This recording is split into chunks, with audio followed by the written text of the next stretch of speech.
کریم صلی اللہ علیہ وآلہ وسلم نے اللہ کی قسم اٹھا کر ضمانت دی۔ حضور نے فرمایا میری باتوں کو یاد رکھنا، میں ضمانت دیتا ہوں۔ 3 ضمانتیں حضور نے دی، 3۔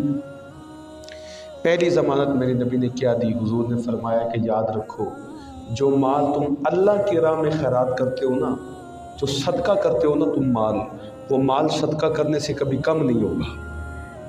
یہ یاد رکھے میری بات، حضور ضمانت دے رہے۔ عقل تمہیں یہ کہتی ہے کہ مال کم ہو سکتا ہے اور ہو جاتا ہے، لیکن حضور فرما رہے ہیں کہ کم نہیں ہوتا، اور یہ ایمان کا تقاضا ہے کہ اس بات کو مانو۔ قرآن یہ کہتا ہے کہ جب تم اللہ کی راہ میں خیرات کرتے ہو نا، تو وہ ایک دانے کی مانند ہے۔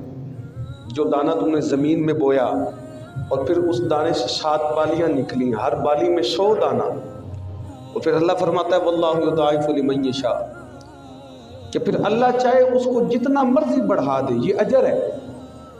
میرے نبی نے فرمایا کہ کبھی تمہارا مال صدقہ دینے سے کم نہیں ہوگا۔ دوسری ضمانت حضور نے دی، فرمایا کہ یاد رکھو معافی مانگنے سے کبھی عزت کم نہیں ہوگی۔ معاف کرنے والے کی عزت کم نہیں ہوگی، معاف کرنے والے کا درجہ بلند ہوتا ہے۔ جس کی عزت اللہ کی طرف سے ہو رہی ہو، جس کی خود رب عزت کرے، دنیا دار اس کی عزت کیوں نہ کرے، تو عزت میں کمی نہیں آئے گی۔ آج دنیا کے لوگ معافی مانگنے کو اپنے لیے ایک تضحیق سمجھتے، اپنے لیے ایک مذاق سمجھتے، اور تکبر اور انا انہیں کسی کے سامنے جھکنے نہیں دیتا۔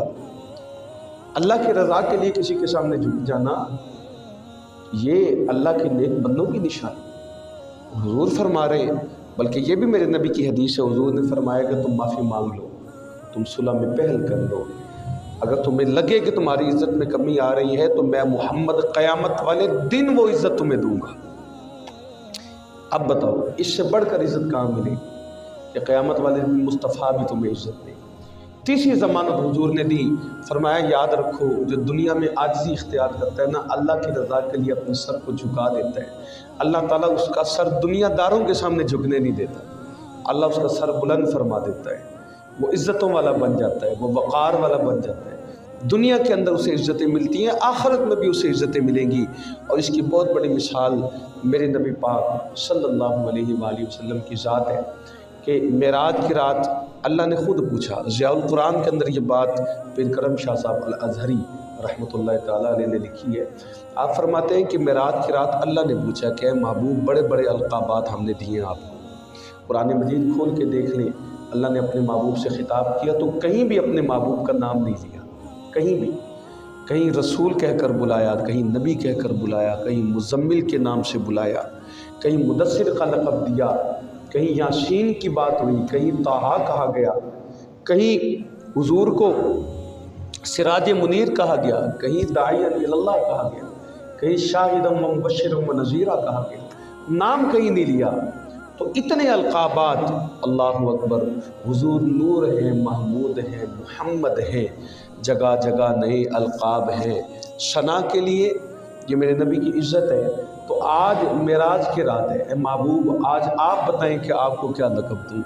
تو میرے آقا کریم علیہ السلام کو رب فرما رہا ہے، اللہ خود عزتوں کا مالک، اللہ فرما رہا ہے کہ محبوب آج کیا عزت دوں آپ کو، آج کیا القاب دوں، آج کیا لقب دوں آپ کو؟ تو میرے نبی نے اللہ کی اس دی ہوئی عزت کے سامنے حضور نے عاجزی کی انتہا کر دی۔ رب نے عزت دے کر انتہا کی، حضور نے عاجزی کی انتہا کی کہ یا اللہ وہ لقب تو نے دیے وہ تیری شایان شان تھے، جو القابات تو نے دیے، میں یہ چاہتا ہوں اور اس بات کو پسند کرتا ہوں کہ آج تو مجھے اپنا بندہ کہہ کر بلائے۔ یہ حضور کی عاجزی ہے۔ تو میرے نبی نے عاجزی اختیار کی تو اللہ تعالیٰ نے فرش سے عرش پر پہنچایا۔ یہ حضور کی شان ہے، اور یہ عاجزی کی وجہ سے، انکساری کی وجہ سے میرے نبی کو یہ عزت ملی، یہ مقام ملا۔ میرے بھائیوں،